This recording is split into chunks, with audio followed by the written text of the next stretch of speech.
Hey everyone, this here's Aaron with the Canny Couple, and Joy is behind the camera, and today we want to talk about deer destroying everything. But before we get started, we'd really appreciate if you hit that like button and subscribe. So, as you can tell, deer have decimated these pepper plants. Ate the tops off of everything, ate the leaves off mostly of all of them. There are a few pepper plants on it that they didn't touch. Um, we thought that since these were hot peppers, anything from jalapeno level up to cayenne, maybe even a little above that, that they wouldn't touch any of these. Um, we also had garlic in this bed before, so we'd heard that, garlic can sort of keep them away. And we purposely let the grass grow. Right, because we were trying to hide them per se from anything. Um, we have seen that work some before because they don't notice it. We do know that dual fencing, large fencing does work. It's kept stuff out, but we're trying not to piece a whole new section in. The cost of doing that, from fencing, creating another door. I mean, we're going to have cold frames in here later as well. But at the same time, we just want to make sure that we're not putting this effort to waste, um, of how we can do this. We know over there with the cucumbers that they got into, they're right beside the chicken coop. Um, Anybody had any experience when chickens are in it, if they would keep the deer away? The You know, noise. the noise from them. Sort of curious on that as well. But if anybody does have any suggestions, make sure to put those down in the comments. We'd like to see what has worked for some people. And we've tried all the basics you see online: the human hair, Yeah, the Irish Spring, the oh, fishing line, fishing line, the kitty litter. None of that. reflective tape. The reflective tape didn't do anything. Yeah, yeah. Our area, we're not talking about like one or two deer that could show up in your yard. We're talking 10 to 20 could show up in That your we're yard. very deer heavy. Yeah. We did put bone sauce around the chicken coop. We did that, oh, what month? It was in the fall, like Last in the winter. last winter, yeah. So anybody had any experience, have they had to reapply it like 2 to 3 times per year with it?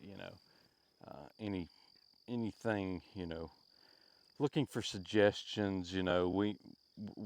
It's already a lost cause for this year, but Yes. we're thinking ahead for next year. What can we do, you know, to protect some of our crops, basically, that we want to have extra food production outside of the garden area. A lot of these raised beds is how we'd plan to do some of this, but we're trying to prevent from having to do new multiple fenced in And areas. this would be harder because it's on a slope. Like you can tell, it's on a slope. It's a Yeah, deep slope, so the fencing's not going to be easy.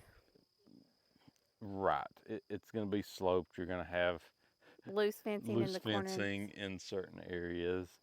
Um, it might be the way you slope this one. By the time you get to the bottom one, the deer could jump easily in to one area. Doing a one fence system, we might that might require a two fence system in this one. But we're at the same time, we're still trying to keep, like, there's a path right up through here as well.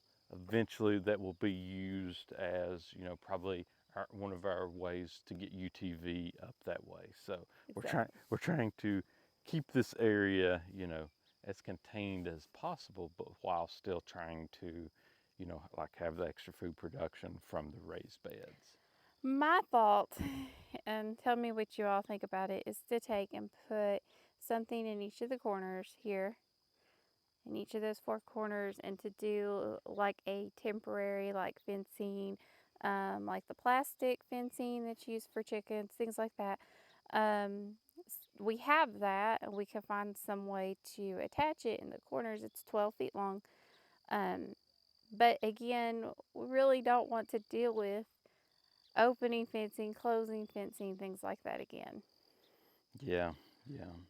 Any suggestions, like we said, hit those down below in the comments. Uh, just trying to think how to manage these monsters and, you know, what we can do to